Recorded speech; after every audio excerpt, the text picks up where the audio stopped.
कफील के सेट पर आखिरी दिन सब रो पड़े। आखिरकार ज़ेबा की मुश्किलों का सफ़र ख़त्म हुआ और इसे अपनी ज़िंदगी का असल जामी मिल गया। ज़ेबा और जामी की शादी पर तो पूरा पाकिस्तान ऐसे खुश नज़र आया जैसे ये इनकी अपनी शादी हो। वीडियो में आगे बढ़ने से पहले हमारे चैनल UFU इन्फो को फॉलो और सब्सक्राइब कर लें ताकि हर वीडियो आपको आसानी से पहुँच सके। ड्रामे के आखिरी दिन की शूटिंग के दौरान ज़ेबा का किरदार अदा करने वाली अदाकारा इतनी इमोशनल हो गई कि इन्होंने अपने डायरेक्टर से कहा, मेरा दिल नहीं चाह रहा कि मैं इन सब को छोड़कर सेट से जाऊं।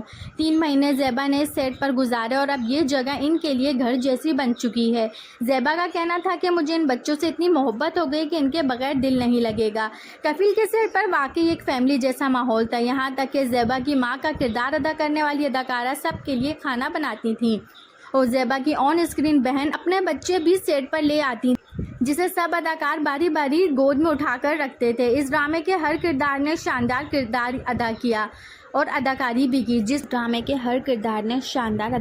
जिसने कहानी को हकीकत बहुत करीब कर दिया। ये ड्रामा हमारे माशरे के लिए एक अहम पैगाम भी था कि अगर किसी औरत को तलाक हो जाए तो उसे मुकम्मल हक है कि वो अपनी ज़िंदगी में दोबारा शादी करे और अपने लिए एक बेहतर जीवन साथी का इंतखाब करे। आप इस बारे में क्या राय रखते हैं? आपका फेवरेट किरदार कौन सा रहा और क्या आप भी इस ख्याल से मज़ीद ड्रामा बनाना चाहते हैं? ज़ेबा और जामी की एक्टिंग आपको कैसी लगी? कमेंट सेक्शन में ज़रूर बताइएगा। मिलते हैं अगली वीडियो में। अपना ढेर सारा ख्याल रखिएगा। अल्लाह हाफ़िज़।